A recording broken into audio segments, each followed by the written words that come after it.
We got some NBA news to go over. We have some more extensions that are slowly leaking their way in before training camp for the NBA starts. Actually, in August it starts about a month from now. So um, we're going to cover those as well as going into some more NFL training camp news. Another guy asked for a trade. We'll talk about that. It's kind of a big deal. And then we want to finish the rest of the top 10 list. I believe we're on safeties, DBs, and linebackers. And another big WWE pay per view was this weekend, but it was in 2 days, 2 nights. SummerSlam, Saturday night and Sunday night. We'll give you our review of the whole pay per view event. So, with all that being said, guys, stay tuned.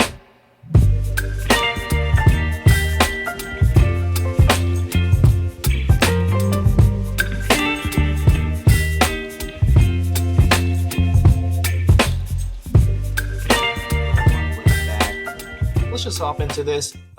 Start in the NBA and make our rounds to the NFL and then the WWE. In the NBA, if you didn't hear this weekend, Luka Doncic, he actually signed his extension. I was not skeptical, but I was not in the majority in thinking that he was going to automatically sign his extension. I thought he might wait, but Luka did sign a 3 year. I want to say 100 and where's the number at? 3 years, $165 million contract with a player option in the last year. I think the next contract can be like what 4 years, and I think it could be like 5 years, 400 million or something like that. So he is up for another humongous payday in a couple years from now. So dedicating the services to the Lakers. He did go out and recruit a couple guys like Aiton and Smart. He, personally recruited Smart. How are we feeling about this extension, Lawrence? It's only 3 years for play option from the last year. Big money, obviously. It's his franchise now. LeBron is the past. Yeah, how are we feeling? Well, honestly, I think it's a smart move from them to lock down their boy because, as much as you want to say, he is number one fiddle on the team. At this point in his career, LeBron is not superior to Luka. I know he has, a better career and is obviously the better player all time. But in this point in the career, Luka is your future. And I don't know if it kind of sets a message in the locker room that yeah, LeBron, once it's over, it's over. You're probably retiring, or you go and retire, or not retire, but you go spend one more year in Cleveland, and then you go hang up the cleats there, that kind of deal. But I think it's a smart move to make sure you get at least your time with Luka, because who knows, maybe in 3 years, if you don't win anything and you're still sputtering, hoping to make it to the cup assist of making a championship again, Luka has a chance to just dip out. Yeah, I think to your point, it's great that you locked him down. You gave up AD in the first rounder to get him. So, man, in the grand scheme of things, it's not a lot, but still, you want to make sure you at least have him for more than just a 2 year rental. So now you got him for a couple years. At this point, Rob Lincoln just got to build a team as best as he can to convince Luka to stay the next time, because I think these next 2 years are going to be very crucial. You're going to have to build the team out how he likes to play with very limited assets, and they're going to have to draft well too. So it should be interesting. Another player with an extension, Fox, 4 years. I did not see that one coming. $229 million max extension. I did not see this one either. I thought if he did extend, it might be a little bit less. I've been saying all along how it doesn't make sense for Fox to stay in San Antonio with Dylan Harper and Stephon Castle, because those guys are playing the same position. They're a little bit more athletic, taller, more physical, and all three of them can't shoot. So I don't understand the fit here. It doesn't really make sense. I know you gave up a little bit. You gave up stuff to give them to get Fox, but then again, you didn't know that you were going to get the number 2 pick, and you weren't willing to trade the number 2 pick. So in my eyes, I thought Fox was kind of expendable, and I would have traded him to kind of recoup some of the stuff he gave away. But they decided to extend him to a max, which is kind of crazy for a guy. I think Fox has only made one or two All Stars. Um, to me, Lawrence, this is not a good. Like, it's good for Fox that he got his money, but for the Spurs, this is not a good signing. What are your thoughts? I mean, this is when I said just a second ago, like, this one shocked me because you pretty much had me convinced that there was no bringing back De'Aaron Fox. The scenarios you were playing out for me, I was like, you know what? Like, he's truly right. Maybe they did kind of realize they went out and did something kind of foolish, but they completely have the way to back out. And they just completely were like, you know what? It is De'Aaron Fox, though. And just said, you know what, let's give him some money. Because, you know, that's what they were thinking. Yeah, I mean, maybe playing alongside Wimby, he can become a perennial All Star. You can't really say he had a. I mean, other than Sabonis, he hasn't really had a good player beside him, and Wimby's on the cusp of being generational. So maybe you put the two together, and Fox does become, you know, more multiples of an All Star player. But uh, from the outside looking in, I can't really justify Lawrence. I think they should have moved off. They should have moved off of him and build around the young guys. Now you got this massive contract that's going to be hard to move if it doesn't work out. I mean, I don't think it was smart, but we'll see if it pans out for the Spurs. Over to the NFL. Not really football news, but more so in the realm of how we're going to watch football. Lawrence, this was kind of bubbling a little bit last week, but now it's official. ESPN is taking over NFL Network and all the other NFL TV assets or whatever. So Red Zone will be coming to ESPN at some point. I don't think it's going to happen this season, but whenever I guess it's passes regulatory checks and imbalances and stuff like that, I guess Red Zone is going to be on ESPN in some capacity. How are you feeling? Do you think ESPN is going to in better words, fuck up Red Zone. And they already took away the ad free part. So I mean, you think can it get worse? Um, I mean, personally, for me, I don't have to worry about that. I actually don't watch Red Zone week to week. What? I'm more of a I flip through the channels and Yeah, I kind of watch the games I want to watch based on matchups. Um, gotcha. I don't know. Sometimes I like to bully myself with watching Carolina and then not halfway through changing a channel because knowing they're getting their ass creamed and there's no point in watching anymore. It is what it is. But yeah, I mean, let's face it. I mean, ESPN's been kind of screwing up everything, but isn't it only like $12 for? You can literally just buy the ESPN with the NFL Red Zone package, which is NFL Network, for like $12 for I think it's 4 or 5 months because that's all you need it for is for that time for the season. So in reality, it doesn't seem like that bad of a deal unless I'm missing something. Yeah, I mean, we'll see how it hasn't gone through yet, so I don't really know how it's going to work. But yeah, I mean, ESPN Plus is a pretty good value, so I'm not mad at it if they make you buy ESPN Plus. I'm a guy that has my Sunday ticket up on Sunday.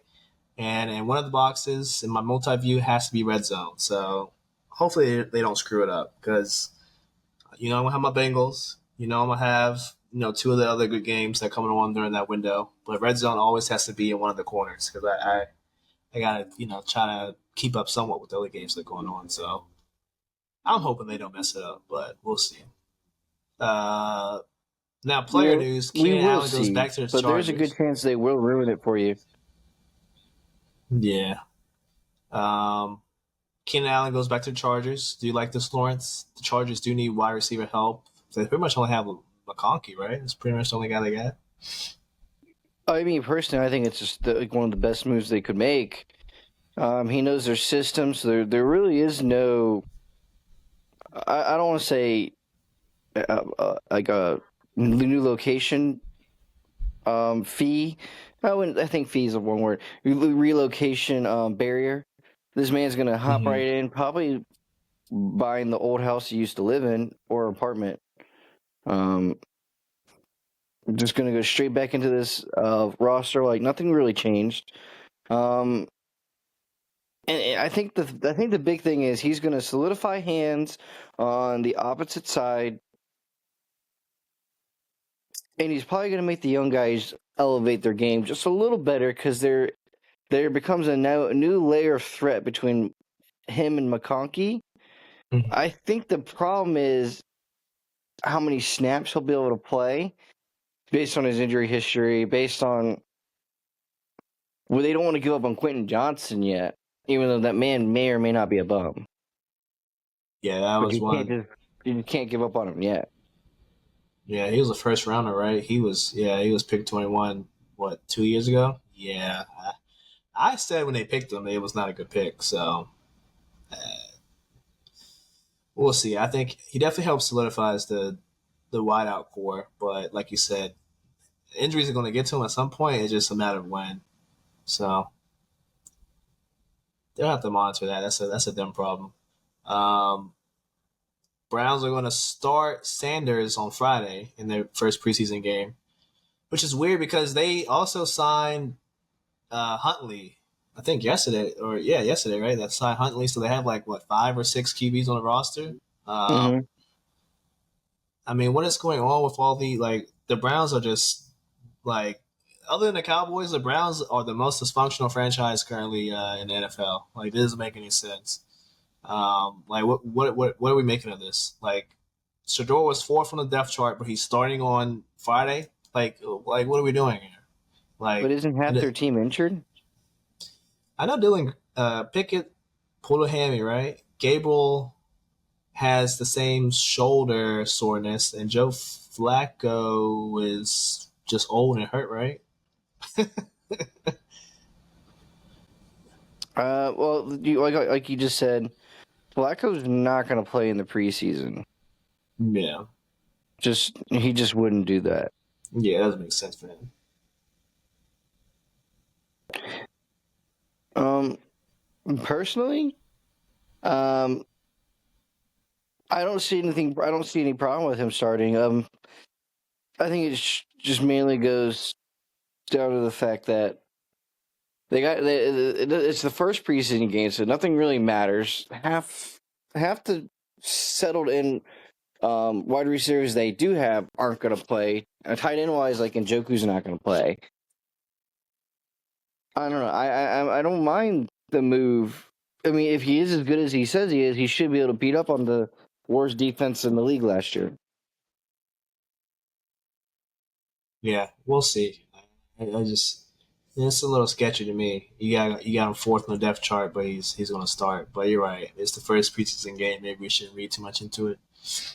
Uh, Last of the NFL news: Jordan Addison, or we got one more after this.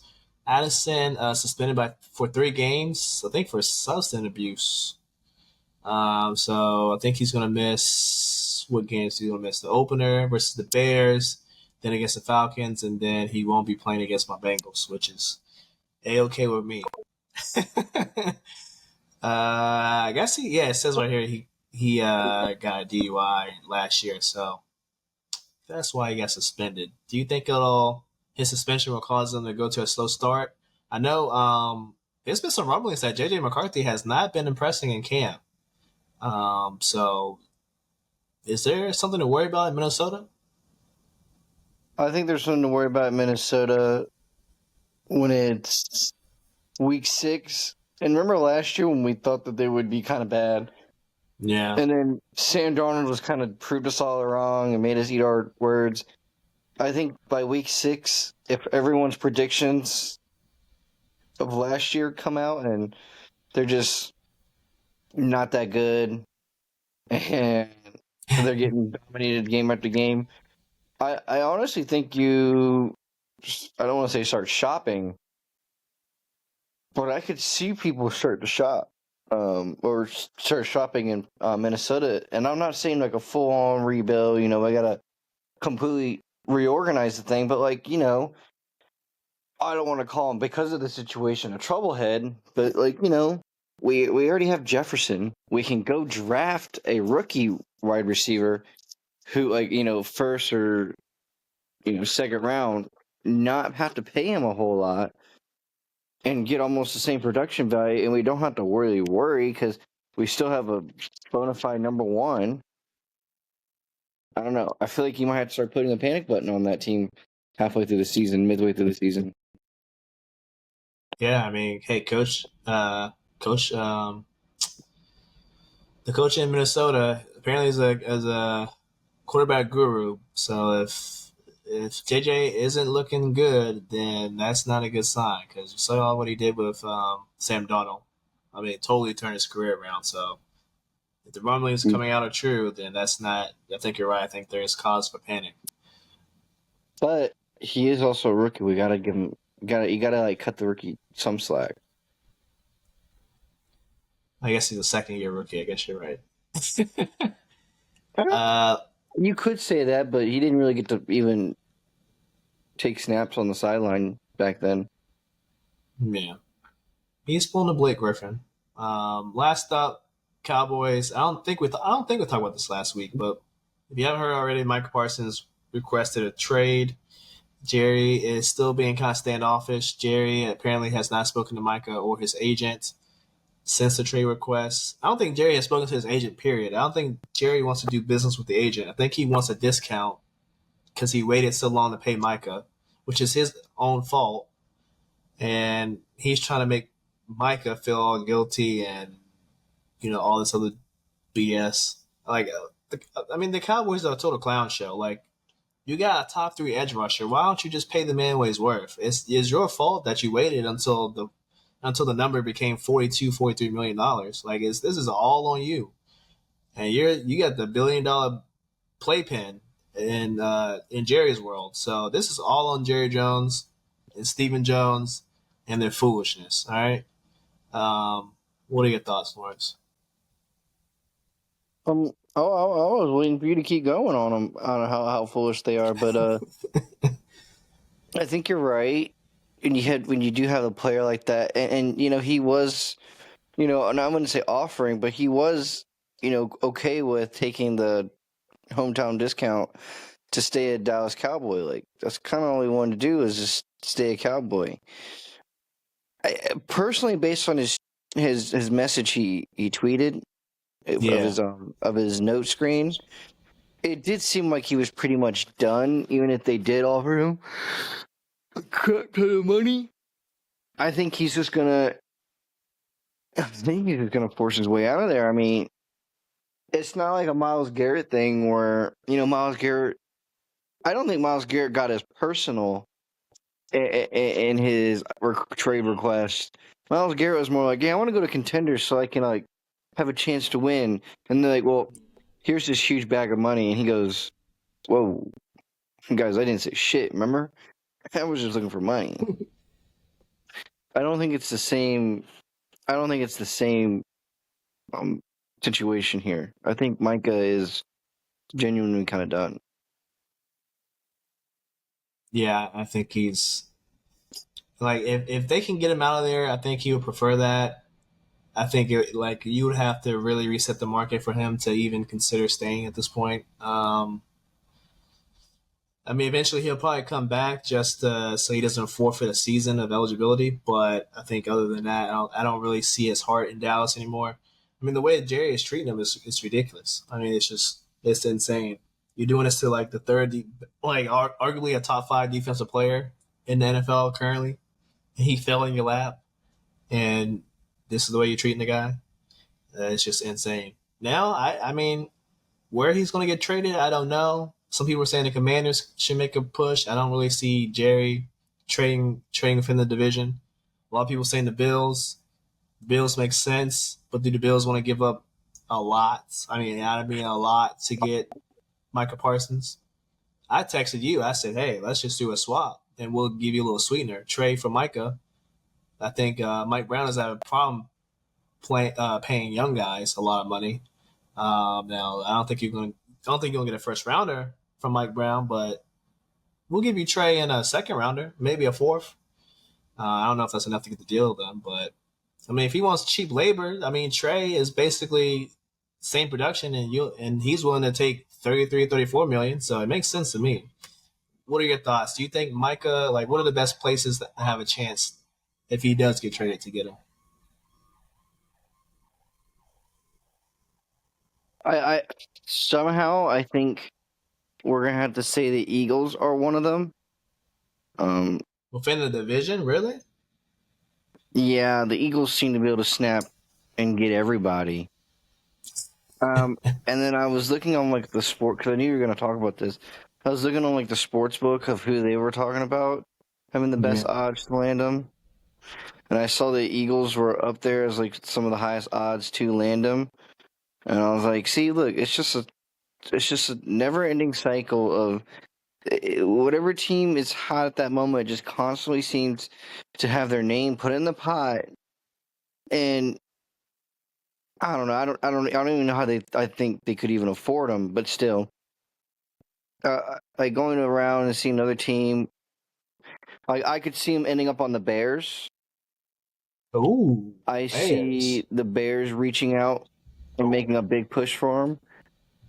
I feel like that could really solidify their team, like as a complete unit. Because we saw last year, secondarily, outside of the Hail Mary they gave up against Washington, they stood up well. I think they need a better pass rush to get to the quarterback to, I would say, put more plays in jeopardy, get more hits, Think keep you a lost game Lawrence for a lower. little So bit when you have there. a young rookie quarterback, Yeah, I not mean, I can rookie, see sorry, the a young Bears. quarterback like I Caleb feel like the Bears Williams, have made a if you bunch of pressure the trades lately. So quarterback I mean, I can't really speak and to keep the their score draft low, that assets, means but he it has makes less sense. points to I'm thinking the score to win you Bills, games. Bengals make sense to me. And Some you got a people are throwing rookie the head Browns out there. coach. The Browns I don't got a know. I think bunch the of Bears are issues. a I good don't know if they contender really for want it. to go all in for another Um, player like they did to Sean. Teams with a bunch of Doesn't really make sense calorie space, in my salary cap, eyes. like the I mean, the Eagles Patriots. make For sense, but some I don't see reason, him. sleep on I the don't see Jerry trading within the division. That's a little. I think if Jerry's going to is not going to cross the line. It's probably trading within the division. Um, the 49ers. I feel like the 49ers is another team, but I feel like Jerry will want to keep Micah out the NFC. So maybe you do. Maybe you don't do the 49ers. I mean, ultimately, if he gets traded, y'all, it's going to be for the best offer. And if that's the Eagles or if that's the Commanders, then so be it. Uh, but I think Jerry is going to really, really be hesitant to trade him within the division, seeing how Saquon turned out when the Giants let him go and sign with the Eagles. And that was for nothing. So I don't know. That's a tough one right there. Um, we'll move on while we wait for Lawrence to get back here. Um, believe we have the top 10 list up next. I believe we have DBs, safeties, and linebackers. Um,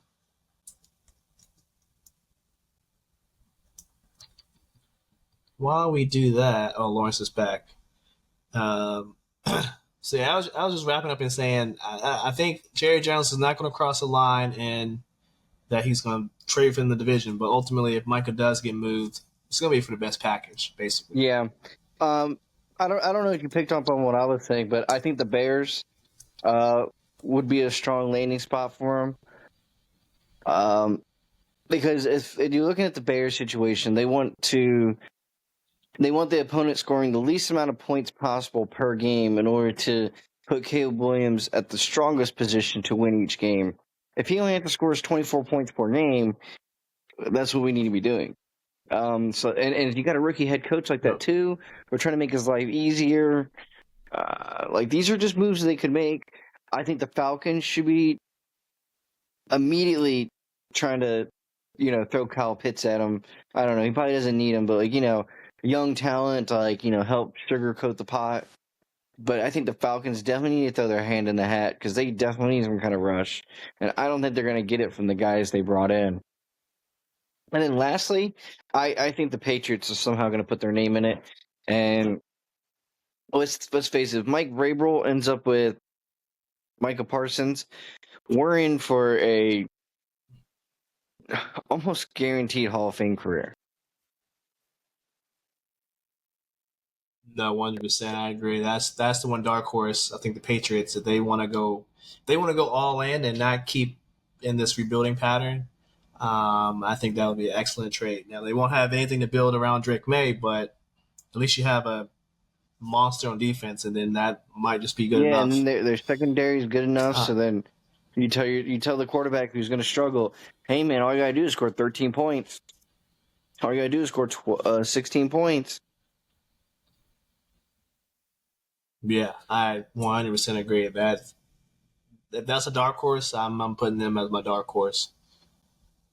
Top 10 list. We're on safeties. We're going to start from the bottom, work our way up, like we've done all the rest. We got some honorable mentions right here. Number 10, we got Julian Love, Seahawks. Last year was not ranked.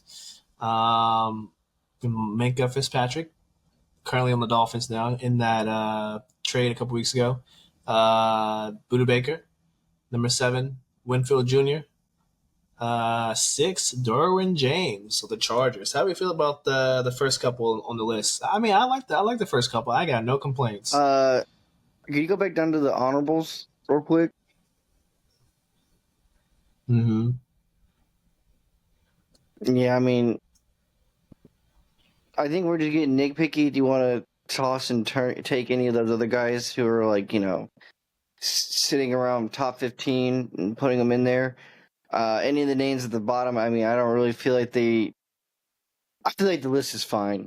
Now, if I end up seeing a Blankenship up here, I will be kind of tilting ahead a little bit. I feel like Blankenship's going to end up in the top 5, and I'm going to be wondering how or why. Well, number 5, we got Kirby Joseph, Lions. Jesse Bates, Old Bengal, number 4. Last year was number 3. Xavier McKinney, Green Bay Packers. Not mad at this. Not mad at this. Brian Branch, he's a dog, number 2. And number 1, Kyle Hamilton. I'm actually Kyle just flies around the ball. I mean, if you want to pick Kyle number 1, I guess. I mean, he just flies around, makes plays. You don't really see Kyle like ball hawk though. I feel like that's the one thing. Like when you like look for a safety, look for a guy that goes up and just grabs stuff, and that's not really his. That's not his mo. It's basically just making the plays, like good timely plays, being in the right spot at the right time. Other than that, I got no. I mean, if you want to pick Brian Branch number 1, I wouldn't. I wouldn't fight you. I think Brian Branch number 1's a little strong. I think he has a lot of holes in the passing game. I think he's really set up for the running aspect of the game. And he's really good in the Lions package. But I mean, honestly, of the top, like all the top guys, it's actually kind of wild that Blankenship didn't make it or make the honorable mentions. There's just something about. I also don't know if I agree with Kirby Joseph also making the top 10 and then having 2 Lions safeties 2 in the Lions. top 10 Yep. when I don't know. Now looking back on it, I'm kind of believing Blankenship should be kind of in this top 10 because I feel like he's better than some of these guys in the top 6 or sorry, 6 to 10. And then seeing some of the guys in the 1 to 5, it seems like this list is more name based than it is, I would say, on the field production. I feel like there's some guys who did a little bit more. I would say interceptions, snaps played. My 2 cents. Yeah. Yeah, I agree with you on that one. 100%. Next up, we got linebackers, starting from the bottom. Number 10, Quincy Williams, Jets. Number 9, Greenlaw, Broncos. Number 8, Overshown Cowboys. Levante David, number 7. And number 6, we got Tremaine Edmonds, Bears. Didn't Greg Greenwald Uh, not play almost the whole season last year? yeah, I think he was coming back from injury, right? Yeah, because he got hurt in the Super Bowl. Yeah, it's towards Achilles. Yeah. So, I mean, if we're going to stay consistent, if you didn't play, you shouldn't be on the list. So, he probably has to go, right? Yeah, I think he kind of does too. And honestly, I mean, based on last season, I mean, I don't think there's anyone else who could be up there. So, I mean, that Jake Campbell, I mean, he was great for a rookie. Who else? Demario Davis, he's been doing it I forever. like Matt Milano. Matt Milano, but he constantly Matt gets hurt. Milano, Bobby Wagner did have a good season last year. Queen. I would say maybe Queen or Wagner's to be on the list then. Yeah, I could see it. Top 5, here we go. Frankie Louvu, Commanders. I agree with that one. Bolton, Chiefs. Number 3, Zach Bond, re-signed with the Eagles. Number 2, Roquan Smith with the Ravens. I agree. And, of course, Fred Warner, number 1. I agree. I mean, 1, 2, and 3, I agree. If you want to be picky about 4 and 5, have at it. But I think that the top 5, 1 through 5, is damn near perfect. I mean, I have no qualms. What about you? I'd leave it for now. I could see Zach Bond being down more at 5 than at 3. I could see Luvu being more at 3 than 5, just kind of flipping them back spot to spot. That might be a little biasy with the Carolina background, but I think Luvu pretty much had like a breakout campaign amongst people could say. You could say the same thing about Bond.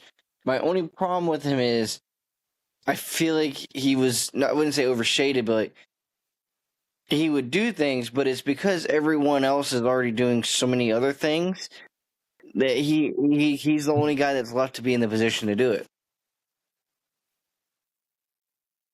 Yeah, that makes sense. I mean, they got so many.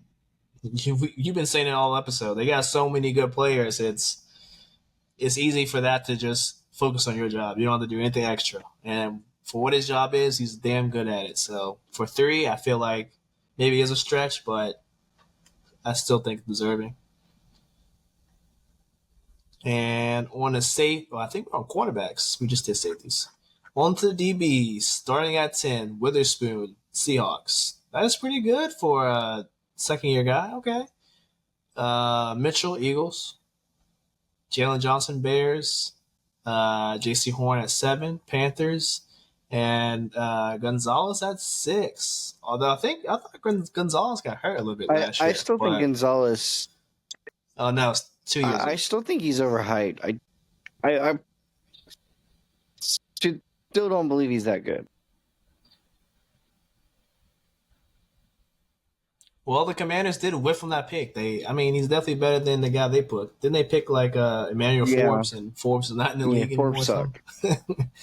They would. Yeah, that was a miss.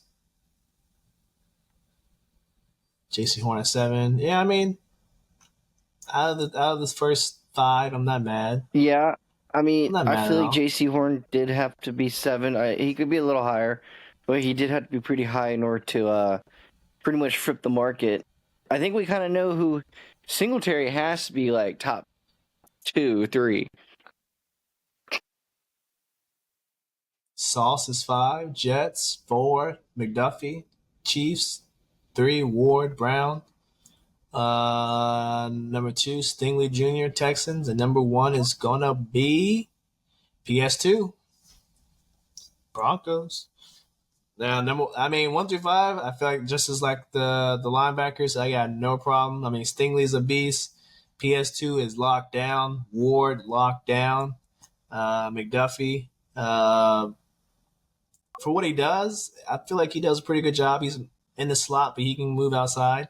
And Sauce, I feel like he kind of slipped a little bit last year, but still has to be a top 5 corner. I mean, sauce is crazy good. Any thoughts? No, I'm just kind of agreeing with you.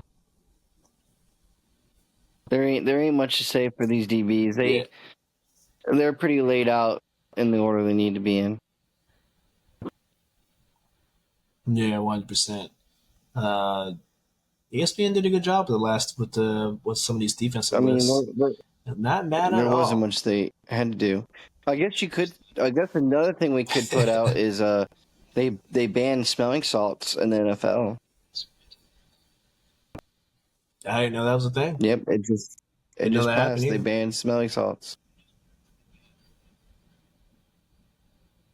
Well, shout out to the players that take that participate in that. I guess. SummerSlam night one.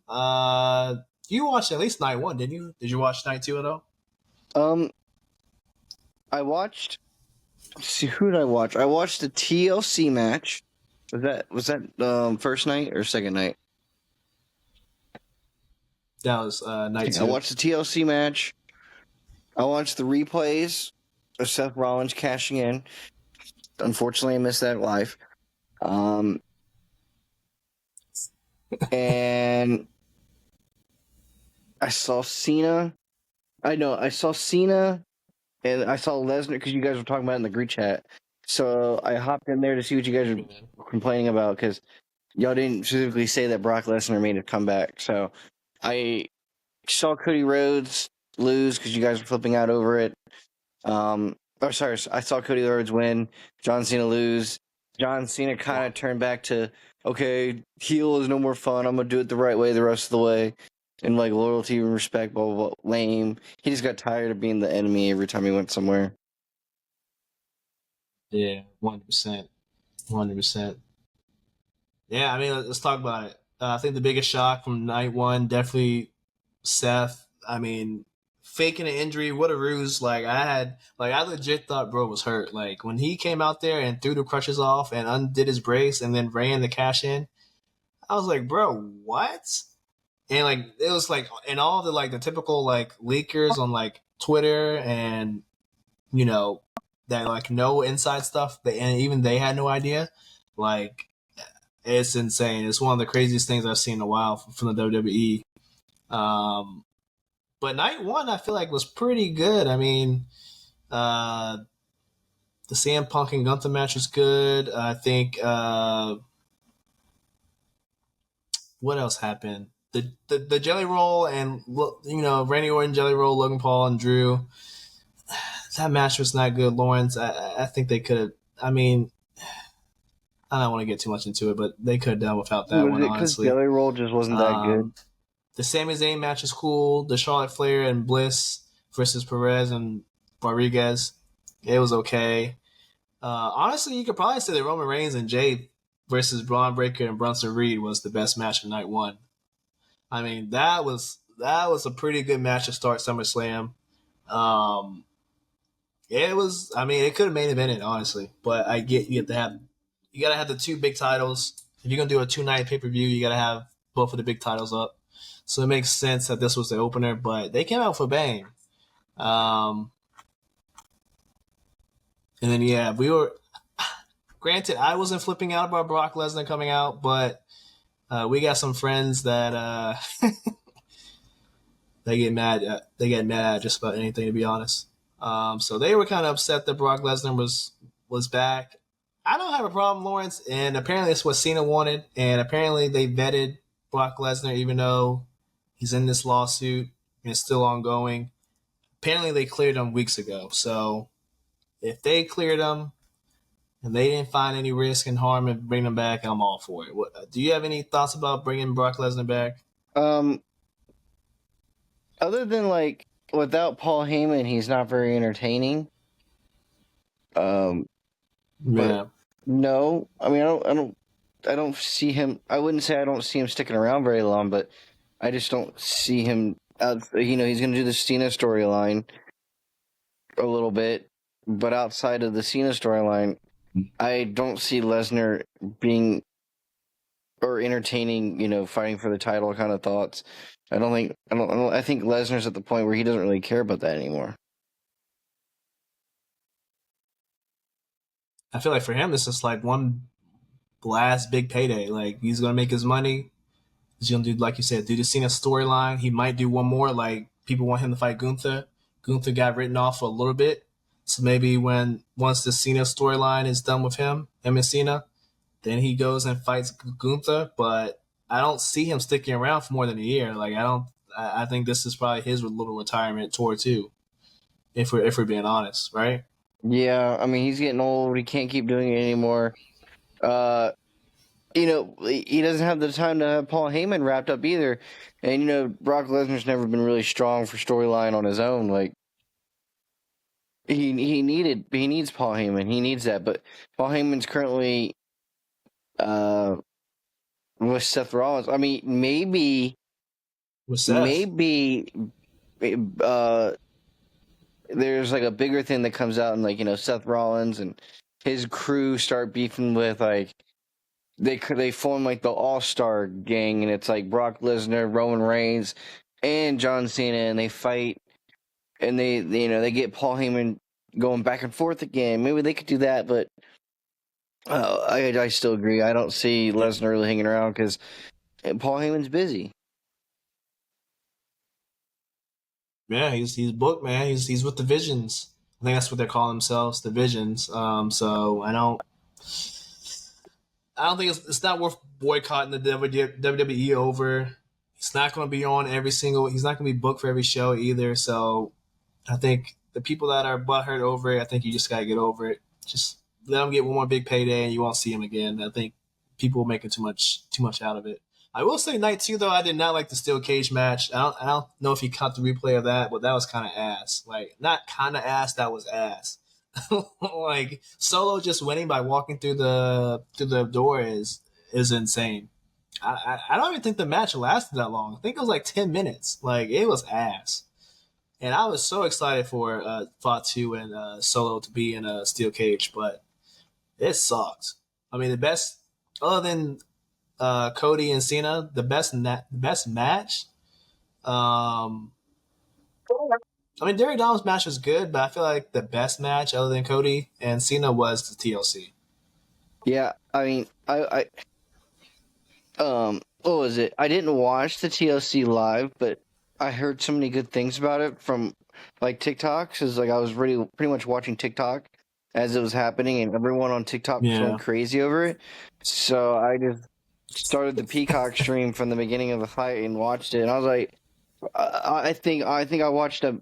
I'm not even going to say any individual man, but I'm pretty sure I watched at least 6 times where someone was on the top of the ladder and yeeted themselves off.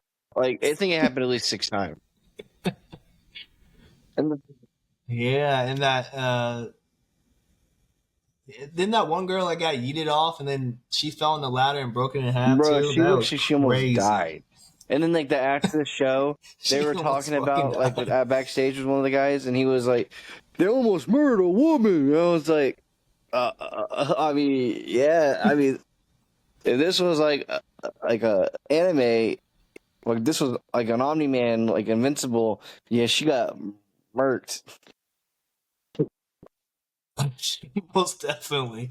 They usually don't let the ladies do crazy stunts like that, but they've been letting the women do more and more crazy stuff. So shout out to them for allowing Yeah, them to shout out do to them for some of the not stuff, being some of the same sexist. stuff to guys.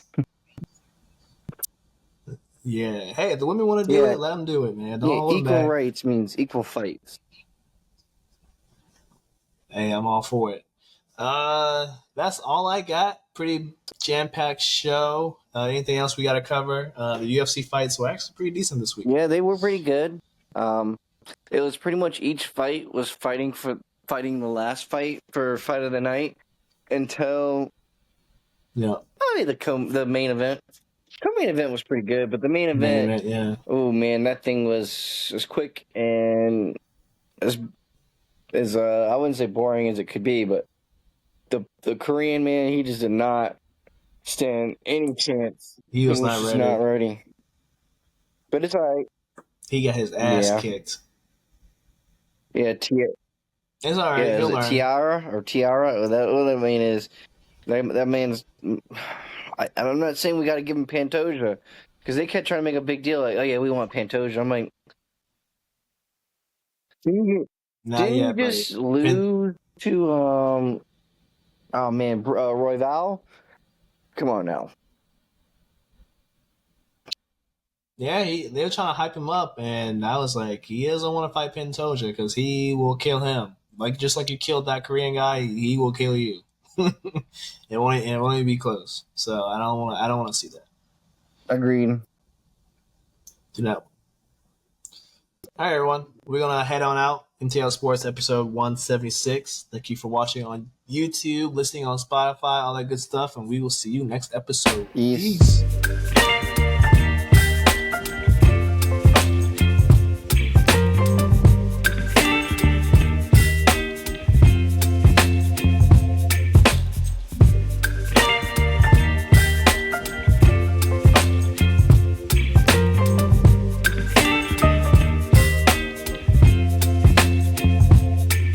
Baby, you give me ice and fire. You're giving me wings.